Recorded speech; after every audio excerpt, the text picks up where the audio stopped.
when I had success doing hip hop music, when I decided to start making heavy metal records, people told me I was insane. Why would you ever make a heavy metal record? You're a hip hop producer.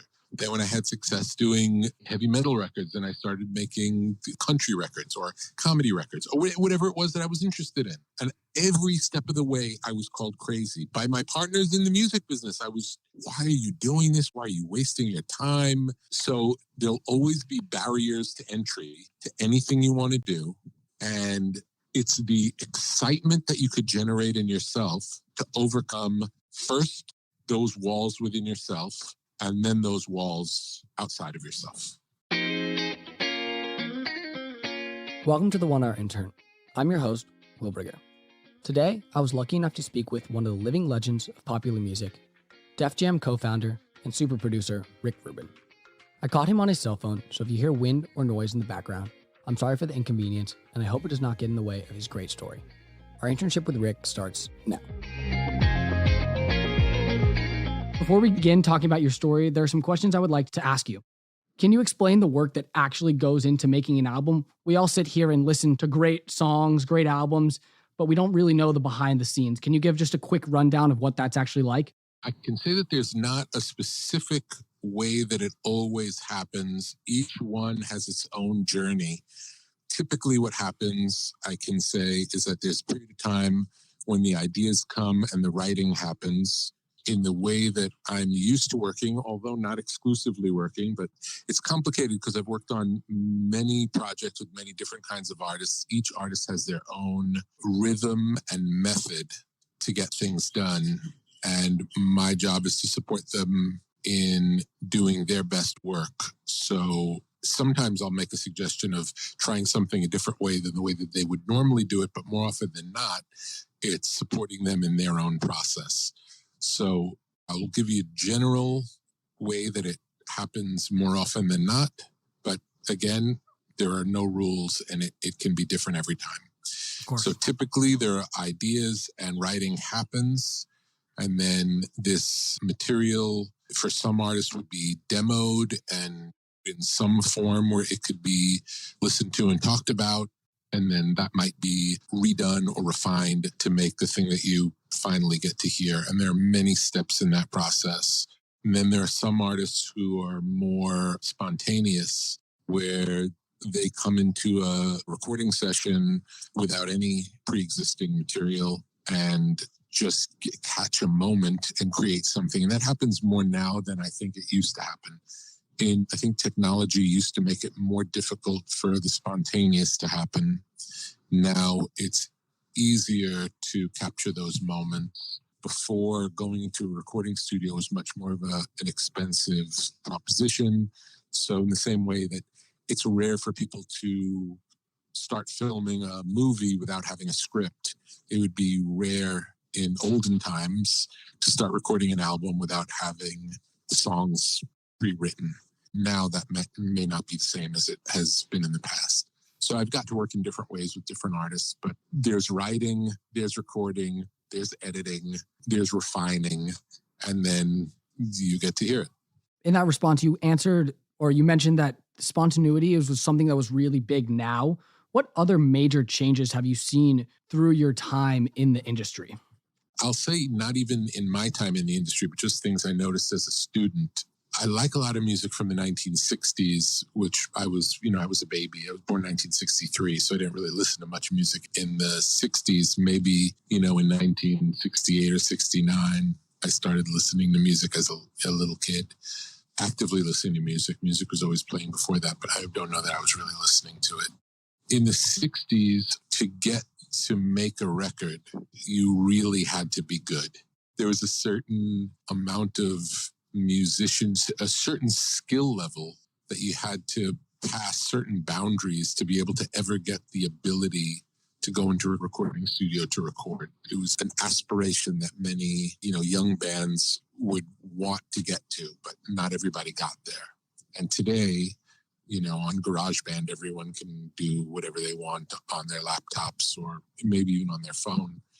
Of course. So the level of entry now is anyone can do it, which is great because so many people who have great talent and who might not have been able to get to do it before got lost in the shuffle. The opposite side of it now is that now, because so many people can do it, there's such a glut of content that it's hard for the best stuff to always rise to the top. Now, sometimes it does, but it's also possible to make something good and have it fall between the cracks. We see that happen. To some degree, that's always been the case, but now because the volume of stuff is so much more, it's that much harder to warrant someone's attention. Would you say that the amount of volume has kind of put music into a rut and it's not really developing anymore? I wouldn't say that. I think it's always developing. There are always people who grew up listening to cool music and then find their way to take it to the next level, whatever that is, to put their own spin on it. It's always been the case. It's like Chuck Berry listened to the jazz music that was going on and evolved that into rock and roll. And then the Beatles heard what Chuck Berry was doing and evolved it into sort of what we'll call rock music. It keeps happening where people grow up with a certain kind of music, they get into it, and then they realize that they can take it somewhere it's never gone before. Sometimes they take it where it's never gone before through a great idea, and sometimes they take it to where it's never gone before through either a mistake or incompetence, but still doesn't change the fact that this new thing happens and it's interesting and great. Of course. On that kind of line, where do you see the next step for the music industry? I don't really think about the industry so much. I think more about the art and just the response of what do artists need and what's the best way that we can provide service to them to help them get to the next level, to make their dreams come true. It's hard to say. It's more of a, again, case by case, looking at the situation. That's a much better answer than giving the actual what the industry is going to do, because no one knows. My next question is less relevant to kind of the topic. It's more something that I personally would want to ask. And so I would say, do you think that social media at a high school and in the younger generations level has an impact on the creativity and the development of music in a negative way? I wouldn't say in a negative way. I think everything has an influence on everything. So whatever you put your time into will have an impact on the things that you make.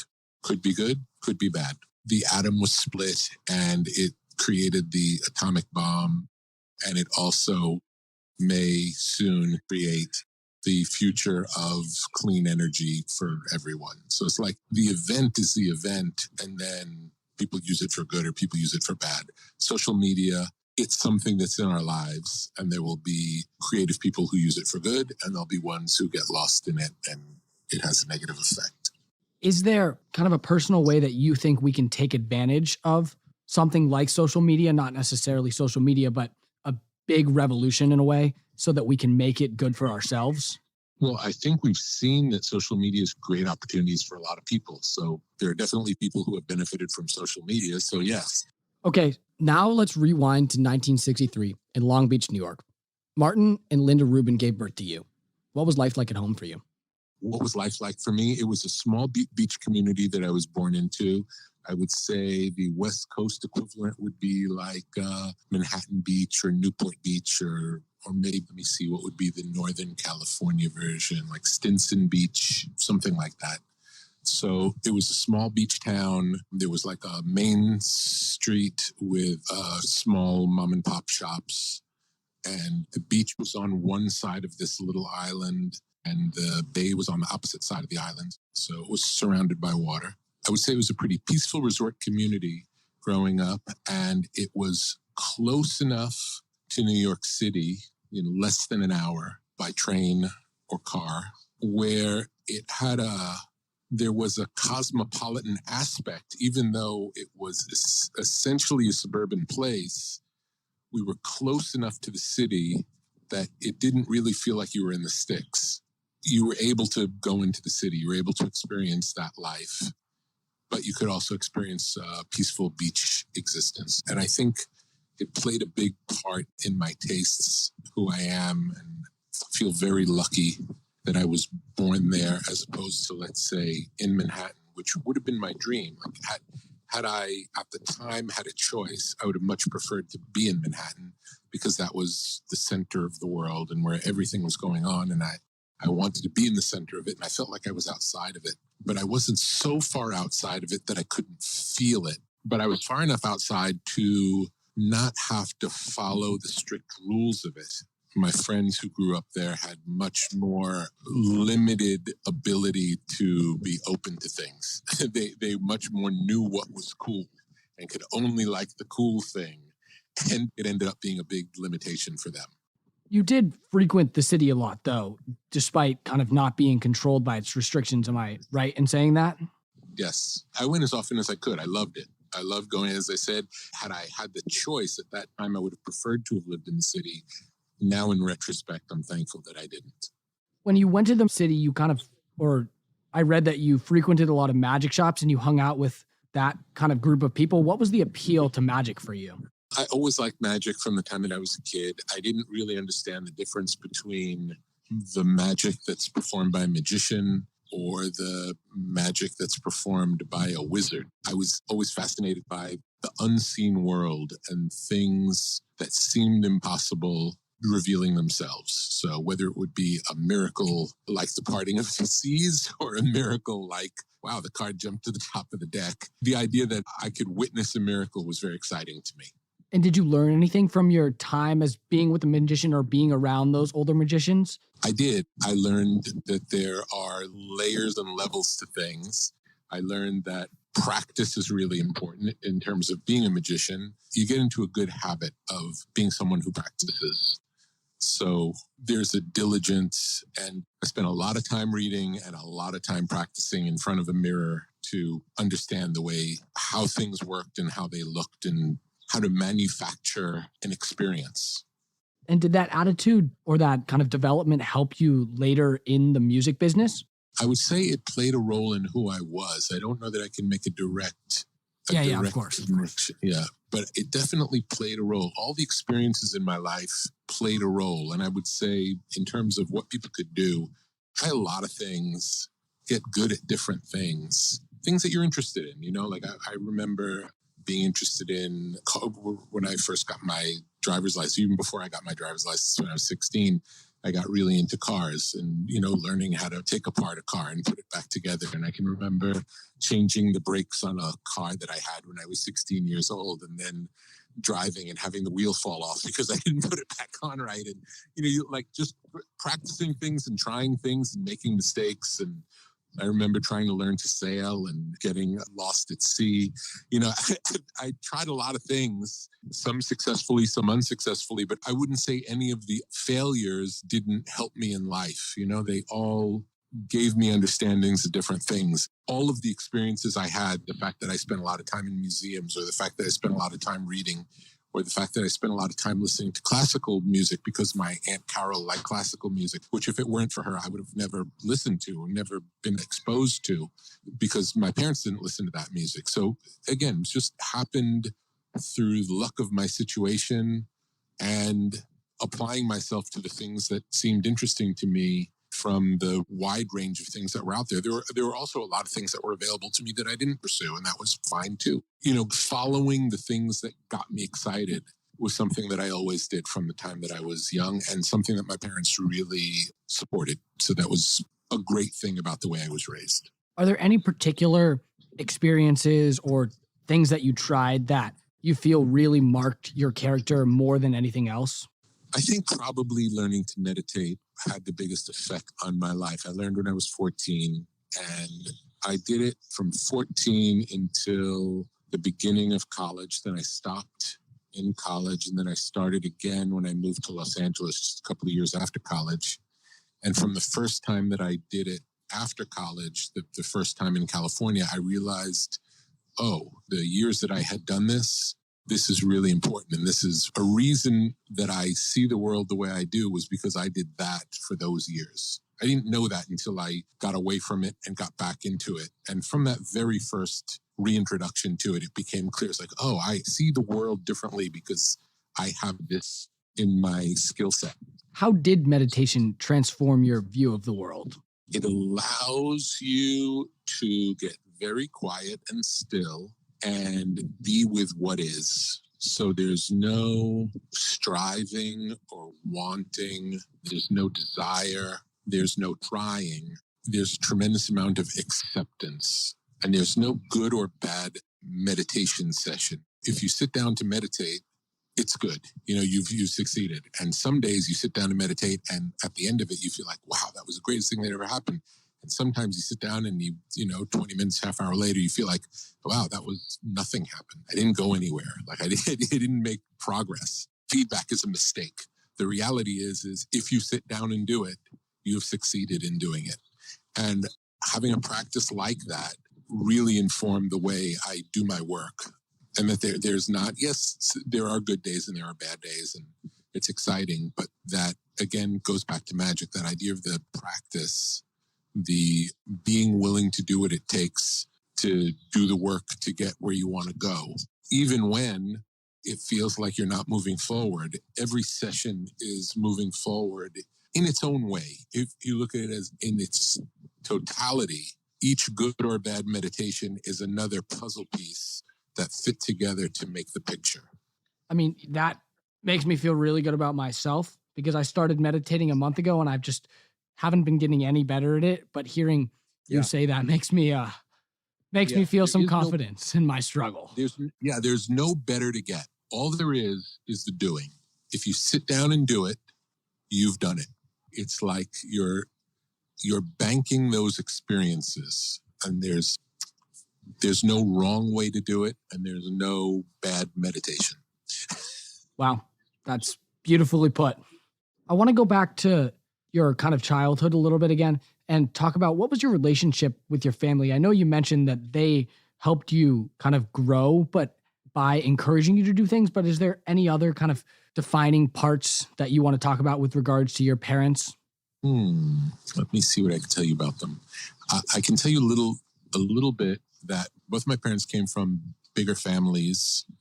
My dad was the youngest of 3. My mom was the youngest of 4. And because both of them were the youngest in their families, they both had a naive, childlike aspect. And from as early as I can remember, I always was more the adult in the family, and my parents were more the children. Not necessarily that I raised them, that's not what I'm saying, but just in terms of the way we saw the world, always felt like I saw it from a grown-up point of view and they saw it from more of a child's point of view. And how did that inform you? How did them being sort of not naive, but having that naive side inform that grown-up part of you? I guess it made me feel like I had to figure things out for myself. So most of the things that I researched and were interested in, I didn't go to them for information.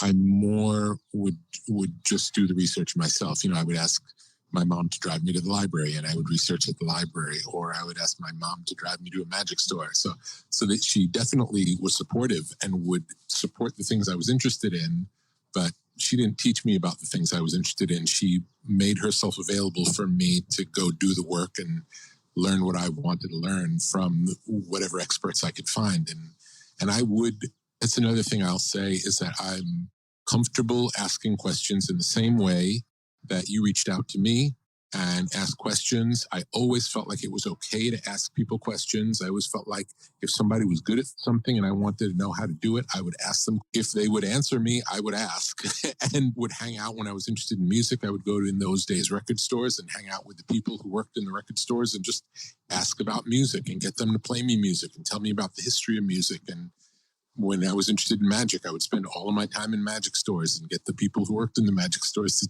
teach me as much as I could learn and put myself in the places to learn the things that I wanted to learn around the people who could teach me, and always seek out, in the place where I lived, there might have been one small record store in my town, but maybe there were, I would say, a total of a dozen record stores within a 40-minute drive. So I would start frequenting these different record stores in different places and just, asking my mom to drop me off there. And I'd spend 3 hours in the record store, just hanging out, talking to the people who work there and putting myself into that world as much as I could.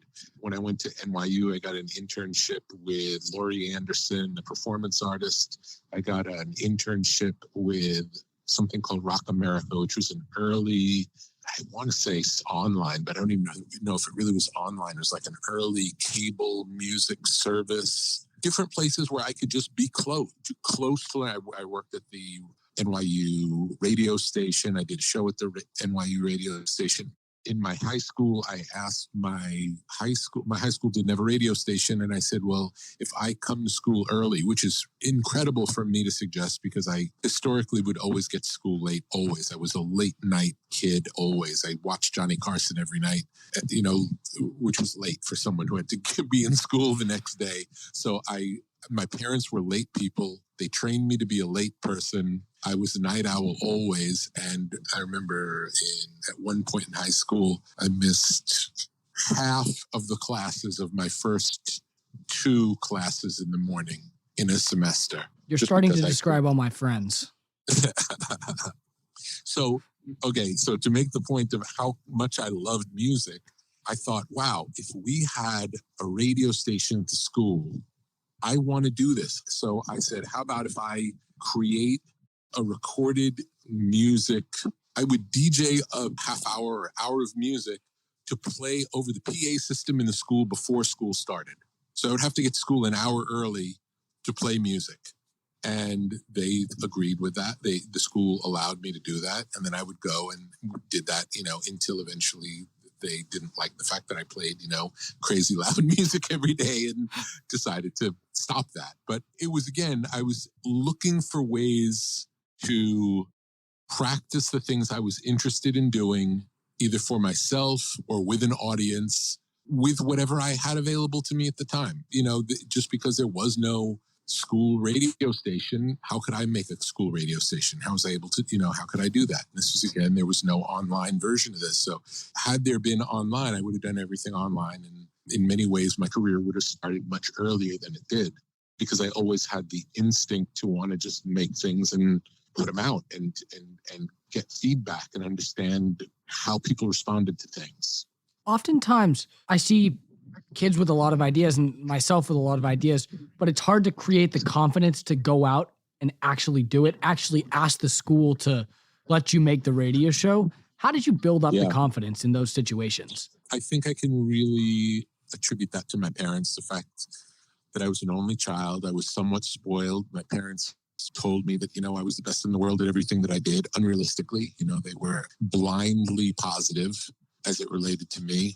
And it built a confidence that, again, maybe not rooted in reality, but I believed I could do things. And it has served me very well over the course of my life, the confidence to believe that I can do things. This may not be something that you can personally speak to, but how do you feel that someone who doesn't have that same confidence can build it or can live with that drive? Drive is an interesting word, and I would not use the word ambition, although some might. I wouldn't call it an ambition. I would call it need to share, both a need to learn and a need to connect. So to take in information and share information. And I always had that urge I'd want to learn as much as I could possibly learn, and I would want to share as much as I could possibly share with whoever would be interested in sharing it.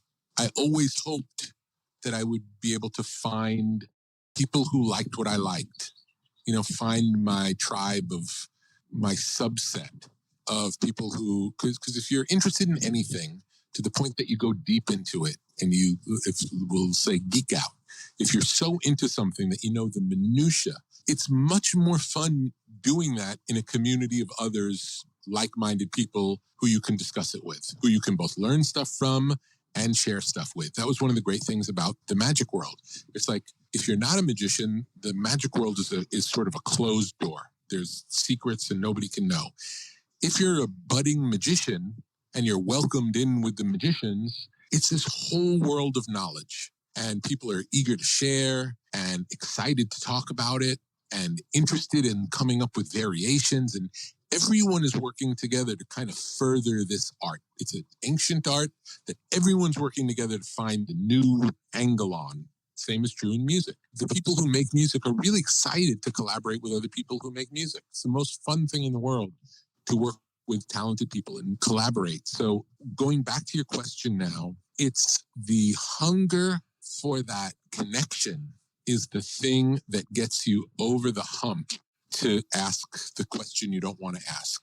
Now, I'll tell you, I'm a relatively private person. I don't talk a lot. This conversation today will be the most talking I've done probably in a month. Wow, but now I'm even more honored. Okay. So I don't speak very much. I tend to have a difficult time getting things done. So there's a part of me that's lazy. There's a part of me that's tired. There's a part of me that doesn't have the energy to do the thing that's ahead of me. And there's part of me that can be depressed. And all of those, so I have all of these things weighing down, stopping me from doing the thing that I want to do. Only thing that allows me to overcome all of these barriers is my enthusiasm for the thing that I'm excited about. So I can garner the excitement of the thing that I'm excited about to overcome my fear of talking about it with someone, my fear of asking someone if they'll participate, my fear of, now I can't always do it, but I've done it enough to be able to make the things I've been able to make. But I will tell you, and it'll sound funny because again, I know I've made a lot of stuff over the course of my life. Every day, just getting out of bed is a struggle for me. It is a struggle for me to face the world every day. And I have to overcome that to be able to do anything, just to be able to get out of bed. So I would say it's tuning into the excitement. And I'll say if you're not excited enough to overcome the forces that are in the way, because there'll always be forces in the way of anything you want to do. The best idea in the world, you'll be called a crazy person. Always. Every time I've been successful at something new, the next new thing I want to do, I'm told by the people who just saw me be successful with the last thing, you're crazy, that'll never work. Every time. It has never not been the case. When I had success doing hip hop music, when I decided to start making heavy metal records, people told me I was insane. Why would you ever make a heavy metal record? You're a hip hop producer. Then when I had success doing heavy metal records, then I started making country records or comedy records or whatever it was that I was interested in. And every step of the way, I was called crazy by my partners in the music business. Why are you doing this? Why are you wasting your time? So there'll always be barriers to entry to anything you want to do. And it's the excitement that you could generate in yourself to overcome first those walls within yourself and then those walls outside of yourself. Would you say that was a big part of your relationship with your parents too? Because they wanted you to take a different path than you took. And that was something, your excitement for music, your excitement for magic took you in the other path beyond the barriers that they set, beyond the barriers that being in the small town set, beyond the barriers of being close to New York, beyond the barriers like that. That mentality is what brought you past those walls. I would say my enthusiasm definitely led the charge because it was by no means a plan. I didn't have a plan to be in the music business. I may have had a plan to be in a band and play shows. That was a realistic plan. Like I could be in a band with the kids in my high school, which I was, and I could be in a band with the kids in my dorm, and I could be in a band and we might be able to get some gigs and we might be able to make some, lo-fi recordings ourselves. Those were realistic goals. The idea of professionally having music be my life's work was not a realistic goal for my understanding of the world, where I grew up and what I saw. I didn't know that was possible. That was not what I set out to do at all. I set out to follow a path to have enough success in life to live in a way where I could support my art habit, my music habit. So my only goal ever in working towards having a career when I was still in school, thinking about having a career was, okay, how can I have a career where I'll be able to still do music as my hobby and have that not be a problem? It was never the thought that this was going to be my work. I always probably thought it would be my life, but I thought I would have a job to support my life. I didn't realize that it was possible for the two to be together. So that it was a really grace allowed that to happen to me. It was not my doing, not my choice. Was there anything that helped you recognize that it could be your choice, that it was your calling to be who you are today? I don't think so. I think luckily my parents taught me confidence. So I had a sense of confidence and self-worth. I believe that I was, good at things because my parents told me I was good at things long enough that I believed them. And then when I started making things right from the beginning, even while I was in college, I started making music and it started getting successful. So the feedback allowed it to happen. Again, I never had to make a hard choice. By the time that I decided not to go to law school, which was sort of the track that my parents had me on, I was already successful in the music business without really trying to be successful in the music business, just trying to make music and get it out to people. I never went to a record company to try to get a deal. I never did any of those things. I did everything independently always. I just, okay, what do I have to do to record? What do I have to do to make this thing? What do I have to do to get it onto a vinyl disc? What do I have to do to get the vinyl disc into the handful of DJ stores where the people who I thought who might like it might be able to get it? So the scale was tiny. The scale was pressing up 500 records and getting them to the places where those 500 records could do what they needed to do.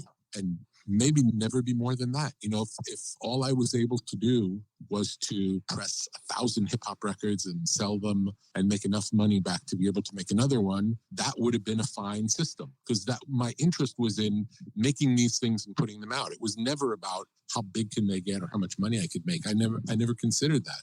All I considered was these are the things I want to make. And the idea was much more about how can I provide for myself.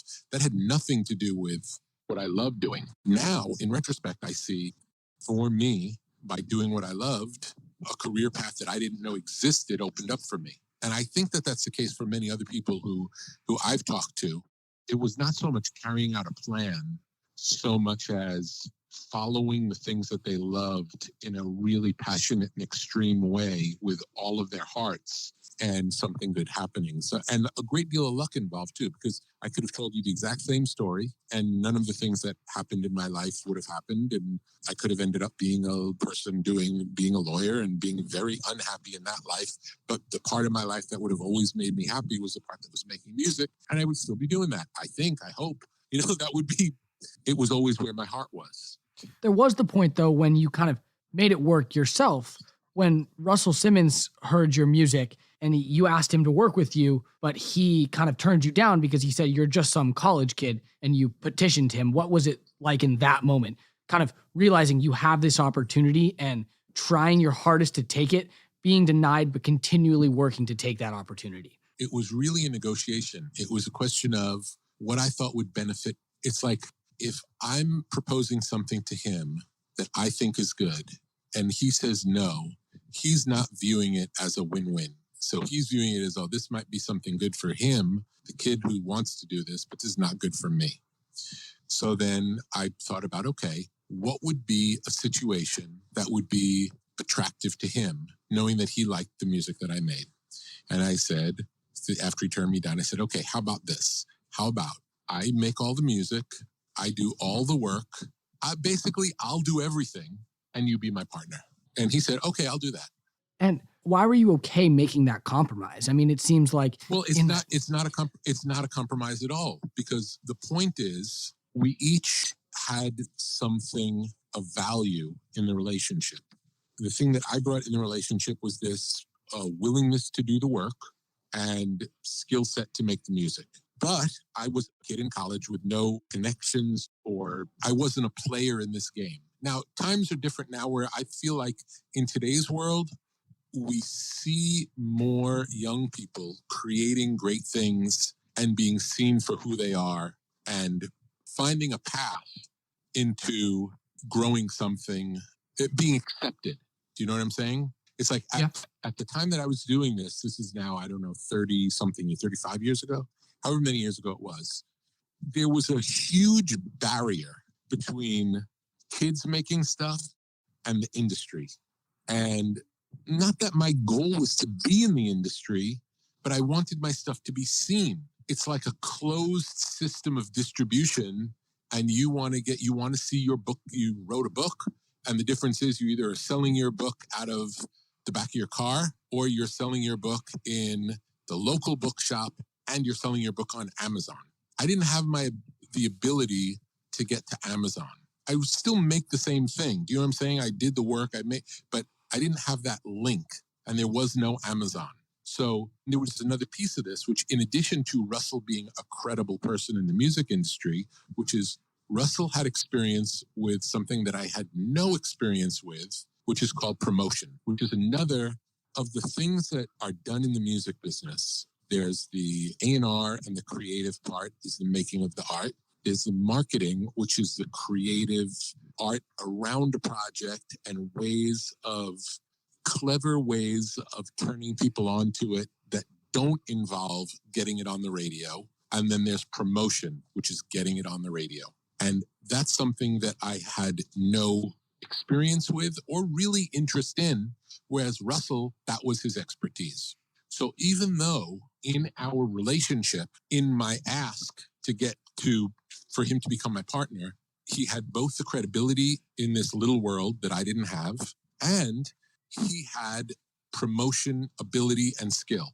Now, I didn't get him to commit to using that skill, but that was the point of this win-win. It's like, if I made something great, and if he was a partner, and if it was to his advantage to take some action for something good to happen, that would be good for both of us. It'd be as good for him as it was for me. So that's why it made sense to me. It was like, I could be a kid in school, I could become partners with somebody credible who has a different skill set than me. And if I provided the goods that would make sense for him to get involved in the skill set that he had that I didn't, it was good for everybody. Of course. And I mean, turns out it was great for you both, because after a little bit of time, Columbia Records took notice of you guys and offered you a check to be a finder for 4 artists a year. And you said that check made the process real, and it was time for you to live the life of an artist. What did that change mean to you, going from being the college student who's just making music to actually living the life of the artist? Honestly, it was not so different. Wouldn't say my life changed so much. For example, I still lived in the dorm. Even in the summer when everybody would go home, I continued living in the dorm for, the next summer. I was so focused on making music that I didn't consider anything else. I didn't consider, so I guess in a way that's what that living the artist life was. I didn't think about having to get a job to support myself. I didn't think about how and where I was going to live. I just submerged myself in, culture, learning about art and making art. And then after working with Russell for a little bit, you got in a dispute over the relationship, the label's relationship, Def Jam's relationship with Columbia Records, and you went on to make Def American Records.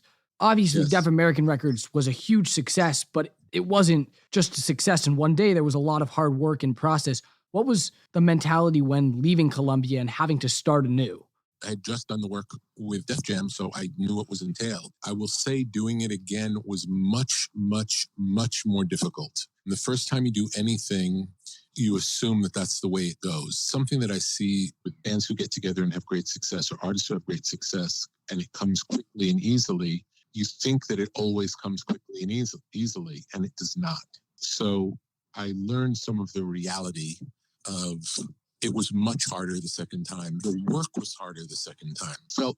The first time it felt very effortless. The second time it was much more labored. Is there any particular experience which really speaks to that? I guess the way I can say it is that, when you do work and it's received well over a period of time, you build up a certain amount of goodwill, and you can build up goodwill in a brand.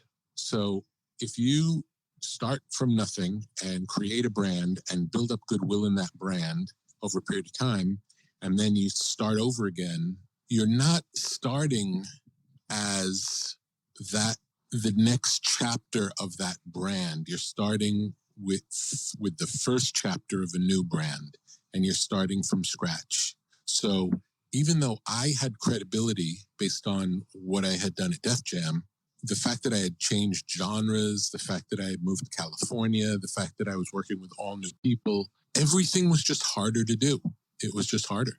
If it was so much harder, how did you stay motivated to keep doing it? And how did you actually do it? Both of them were unexpected. Like, the success that we had the first time was completely unexpected. And the struggle that I had the second time was completely unexpected. But neither of those were the reasons I did it. In both cases, I wasn't doing it because of the outcome. I was doing it because I wanted to find great artists and make great music. That's what my passion was. And what I came to realize over time was that, I like doing that even if everybody doesn't like it. The fact that sometimes everybody likes it is kind of a miracle, but as long as I make the thing that I want to make, and if people have the chance of being exposed to it and either liking it or not, I've done my job. My job is to make the thing and make it to the best of my ability and then let it go into the world and then make the next one, whatever it is. And that mentality of I'm just here to make the product. I feel like a lot of people try and have that attitude of just kind of being in the moment, just doing it for doing it because you love doing it. But at some point it becomes hard because there is the reality of life. How do you deal with, the reality of actually needing to make money, needing to be successful? Well, I'll say I've been lucky in that I think there was maybe one point in my life where I felt like, maybe I can't do this anymore. I can't remember the specifics, but I remember it had more to do with like a political situation where I was working at a company or partnered with a company. And there was just a weird dynamic where the people that I had partnered with ended up changing. Like they got politically moved out and someone else got moved in who didn't have that same relationship. And maybe it's happened twice in my career. And in those moments, it's definitely wow, this is a weird feeling. I wonder if I'm going to be able to do this anymore. But I would say for the most part, the fact that things worked allowed them to continue. And I know you said that it's really your love for music that drove you, but in that exact moment, sitting there thinking, maybe this is not going to work, there's got to be a little bit of fear and insecurity that's running through you. Absolutely. There'll definitely be a feeling of like, wow, what am I going to do?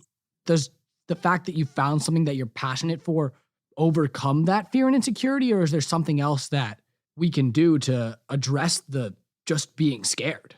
Well, things like the meditation practice are really helpful, and continuing to move through the fear. I mean, the reality is that even though I've had those couple of occasions in the course of my career where I had that feeling of fear, wow, I wonder if I'm going to still get to do this.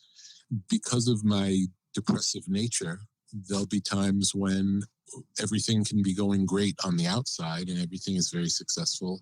And I'll have the internal feeling of, I can't do this. Not because I don't have the skill sets. Like I can't bring myself to do it.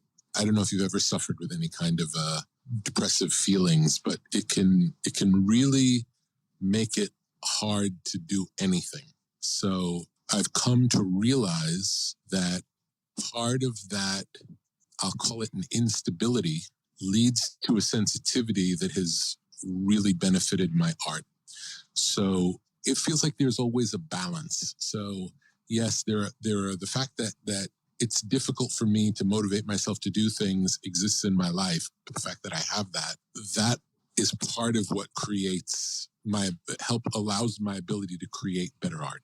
So in other words, any of the things that we think of as struggles or difficulties or fears, they could also be drivers. They could also be, if you think of fear, you can think of fear as energy.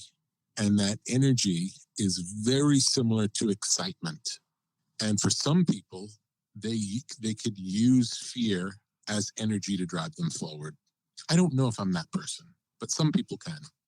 I will say that I do use some of the difficulties in my life to drive myself forward.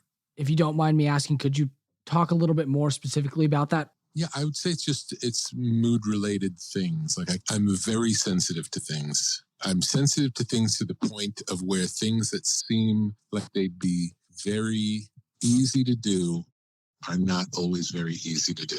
Example being, listening to music is something I love to do. It's my main purpose in life. And sometimes I'm called to do that and I'm not able to do it. There'll be a time that I can do it, but I can't always do it. Like I can sit down to do it and I can feel whether I'm in a place of enough clarity to do what I need to do. Sometimes I can do it, sometimes I can't. And I'm kind to myself when, if I can't do it, I, pause and then try it again at another time when I think, things feel a little better and I can do it. Yeah, that makes a lot of sense. I can really relate to that.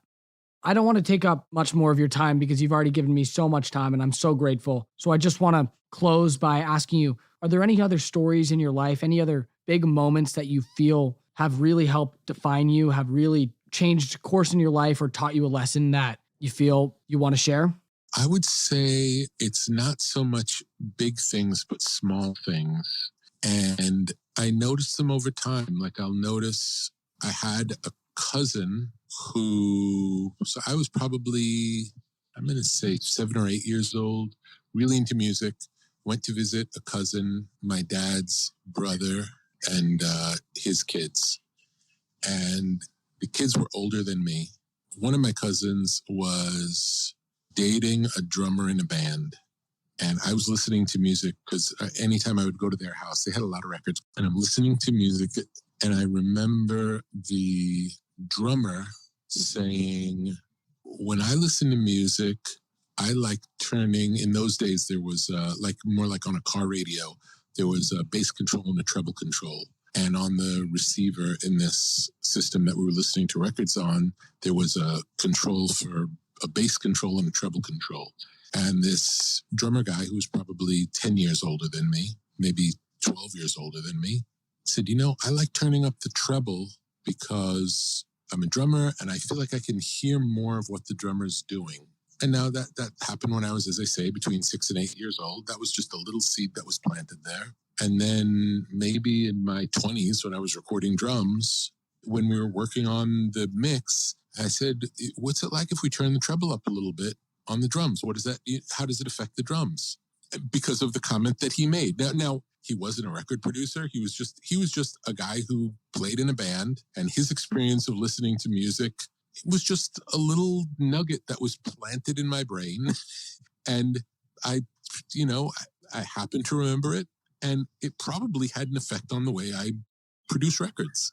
So again, it's like it could be these little insignificant moments in life. If you're really open and paying attention, there are clues all around us that the way I like to think of it is that the universe conspires on our behalf to tell us what we need to know. So when you really are looking for an answer, be open to it coming. Allow yourself to believe that the answer is close by, and it may come in a form that is not obvious, but really paying attention to life, like paying attention to everything, listening to what people say, listening to what people mean. If someone says something and you don't understand it, ask them to explain it to you. Like, ask questions, be interested. And you'll be surprised. It's like crowdsourcing information all the time. It doesn't have to be in the cloud. It happens in reality if you're open to it. If you're open to it and you're looking for it, there are clues everywhere. So I would just pay attention. That's a perfect note to end on. Mr. Rubin, thank you so much for your time. And thank you for being personal and opening up. My pleasure. On the next episode of the 1 Hour Intern, I get to learn from Natalie Morales. I think we all want positive affirmation. We want to be liked. We want people to always be on our side, or to really feel that people are cheering us on. And the reality is if you're looking for validation, you're going to be disappointed every day. You have to validate yourself. You have to feel good about yourself.